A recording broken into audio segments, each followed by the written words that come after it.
Hello, hello, hello. Good day to you. I'm Sue Johnston, and this is my channel on knitting and marrying some psychology into that because we all need to know how to live. So sometimes I share some of my ideas on that. But today, what I'm going to do is talk about my latest endeavor for the weekend, which is a good little project for new beginners. New beginners? Beginner knitters? Oh, that's a play on words, isn't it? People who are learning how to knit. Different way to say things. I've been working on these pouches, and I must have been thinking about July 4th subconsciously with the red, white, and blue, but I love these colors. And even the British flag has these colors in it. Our Canadian flag has two colors, white and red. And July 1st is coming up, so that's when we have our big Canada Day celebrations. And then following that is July 4th for the Americans. I do have American roots. I still have relatives in America. And anyway, okay, so pouches. I got a couple of pouches I was making.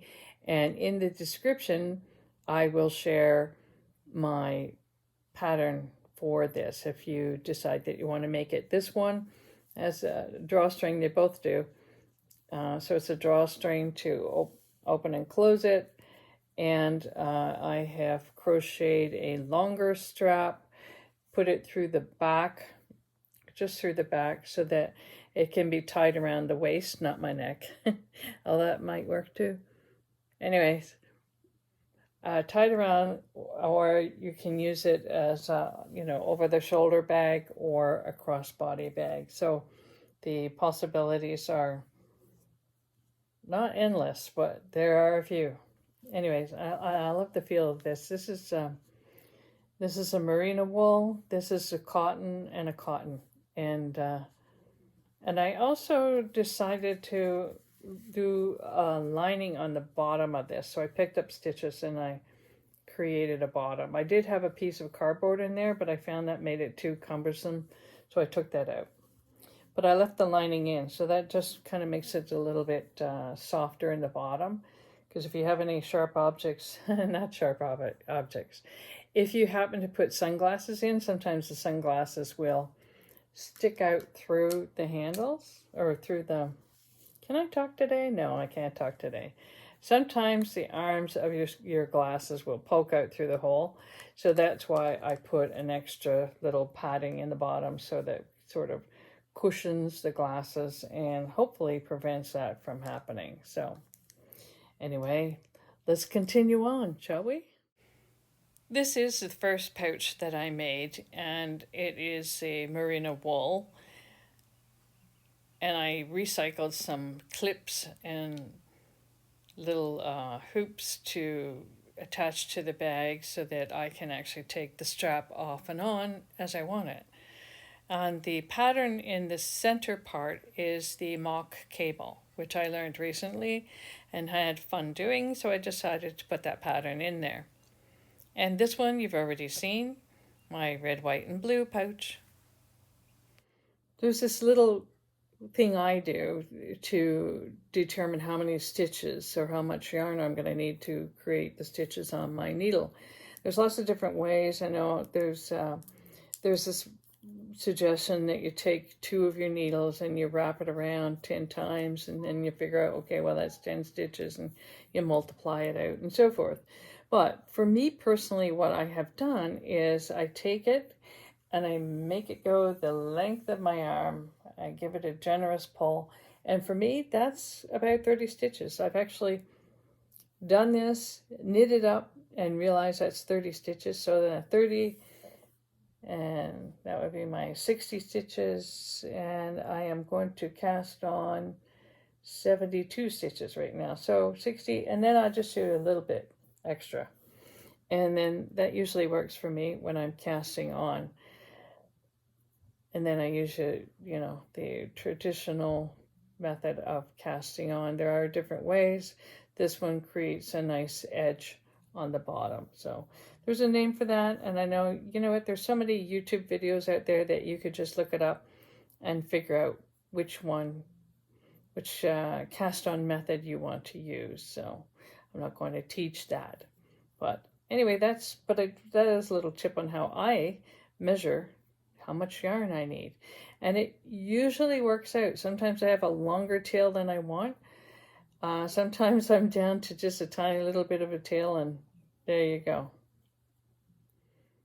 Another little tip or idea I have in regards to getting your tension even when you're casting on your stitches, you do want them to be as even as possible. So this is, again, it's just what I do. I will take the stitch and I just give it sort of a gentle little wiggle and try not to make them too tight so that they're evenly spaced. Can you see that? They're fairly evenly spaced. So that's a little habit I've just got into. When you are knitting up that first row, it is sometimes difficult to get the needle in to create that first knitting row, or some patterns call for a purl row to start with. But you see how even that is? There we go. Anyway, so I will be back when I get all my stitches on, or after I've knit a row or two. Okay, I've got my 72 stitches on here, and remember that, arm stretch measurement, length of my arm measurement I did with the thread? This is how much I have left. So it's the long tail method of cast on, and that's how much I have left. So works out. Try it and figure out what your tension is, how many stitches you're going to get for a length of your yarn. I got that idea because in knitting, or sorry, not in knitting, but in sewing, when you're taking a piece of thread off of the spool, arm's length is as far as you want to go with that, because otherwise your yarn thread gets twisted up in the sewing. And so it's funny, you borrow techniques from one skill to the next, and that's where I got the idea of the arm's length measurement for the wool. Okay, I'll be back. While I knit this, which is I'm now on row 2 of the pattern, and you'll notice that I have a stitch marker marking off 36 stitches each side. So that's my just going to be the edge of my bag. Now, what I do is I knit. I should stick to one thing and go to the next. I set this up on straight needles, and then I have a center point here where I'm going to increase on each end and in the center point. But eventually I transfer all of that to circular needles. So initially you just use a garter stitch, and that center point increase gives the little bit of curve. And when you put it on circular needles and you're just knitting, which is great, but the increases that you do help shape the bag. So that's what I'm doing. Now I started off by saying, while I am knitting this, I might as well tell you a story. Some of this remembrance of stuff came up recently. Okay, let me explain. I have an idea of, my husband and I living in an RV full time. And I wanted to be careful about who I mentioned this to. So I first chose my best friend, Elizabeth, and I illustrated some of her knitting. She's my great knitting buddy. We keep each other motivated. Anyway, I first told her, and I thought maybe she might shoot me down and say, why would you want to do that? This is crazy. And she didn't. So I really appreciated her response. She was very open, accepting, and just asked me questions. And basically, I felt accepted by her with this idea. Then the next person I told was one of my daughters, and just kind of briefly, sort of matter of fact, like, oh yeah, one day when we live in an RV full time, I'll be doing whatever. And then the next time I met up with her, then she said, so this RV thing it's a thing, is it? Meaning, we're actually going to do it. And so I think it was starting to sink in. Third person I told was my youngest daughter, and she's much freer in spirit. and very enthusiastic, and well, you would need this, and this is how you can downsize, and when you're looking at clothes, this is one way you can do it. And so I really appreciate her response, because it's very enthusiastic, and I'm getting ideas from her, as I often do from my youngest born. So my older daughter contacted me today with all these questions, and valid questions. I've already done my research on a lot of this stuff, so she's now just looking into it all, as she said.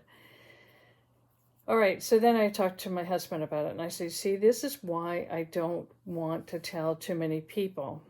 And he agrees, because we're just in the thinking, planning, weighing it out stage, and there's so many things to consider. I am reminded of when I met and was engaged to the first fella that I married, who is the father of my 2 daughters. And oops, I'm supposed to increase on that end. Forgot about that. Anyways, everybody that knew me said, this is a great idea. I had my doubts about marrying the guy. I just thought, I don't know if I want to do this, or if it's the right thing to do. I just never really felt sure, which I always tell girls now, that if you're engaged and you're not sure about it, do not go ahead. This is probably your instincts telling you. You may not be able to pinpoint just exactly what it is, but it's probably your instincts telling you, like, this is not a good idea. So you need to, at most, you need to weigh it out. But I was, I was 25 going on 26 at the time, and I did consult with some people that I really respected, elder people, elderly than me at the time. And basically the message was, go ahead and do it. Don't worry about it. My brother said, you just have cold feet. Okay. So my doubts were never really addressed, and nobody said don't. And I listened to these people, and I went ahead with it, because I just thought there's some kind of deficit in me. That's why I'm going ahead with it. Anyway, it ended up being disastrous, a very emotionally, a little bit physical, abusive marriage. And I stuck with it for a long time and didn't officially divorce until 17 years later. That's a long haul. My daughters say, why did you wait so long? A lot of reasons for that. So when I met my husband, my current love of life, we met and married in 6 weeks, which is an amazing feat, and I don't recommend it, but I was 43, he was 54. And so you're talking about 2 mature people who've lived a little bit of life. He was also previously married, different reasons for that marriage ending. But I did not want anybody to know about it. So I wasn't keeping the relationship a secret. I just didn't want to have anybody influence me one way or the other. Now, the few people did twig on that, maybe I'm hanging out with this guy, and they knew him longer than they knew me. And the few comments I did get were positive, but I wanted to know my own mind. I didn't want anybody influencing me. So, and I did that for up to the 6 weeks. In fact, we eloped, and that's when we let people know that we were actually married. I didn't want anybody influencing me one way or the other. I wanted to know my own mind, and I just felt so very sure about it. I had absolutely no doubts, and the marriage was wonderful. My mom attended. We had a couple friends stand up with us. We got married in a church with a pastor friend of my husband's, and it was absolutely the best day, one of the best days of my life. So the moral or the life value in this story is, you could say, when in doubt, don't do, and that's not very psychological or counselee language, but if you do have doubts, consider the fact that maybe they're there for a reason. Sometimes it is a deficit. Sometimes it is a fear of the past that's preventing you from moving forward. Sometimes it's your instincts. whispering a little message saying maybe this is not the right thing to do.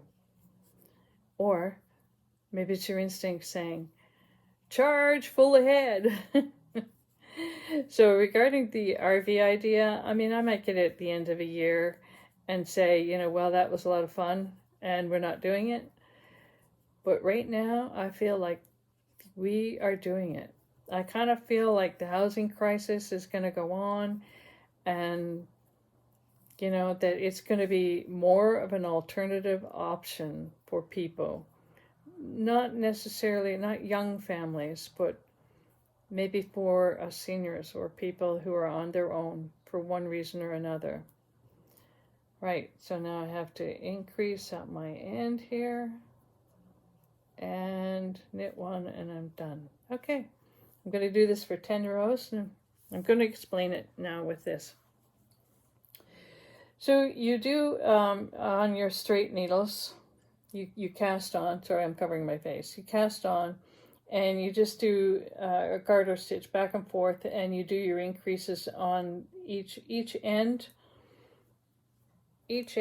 at your middle point. I just use a little thread to mark my middle point. So that's 36 in, increase 36, and as you start each row you do an increase. And you do that for about 14 rows, and then you put it on circular needles, which just changes the look of the knitting.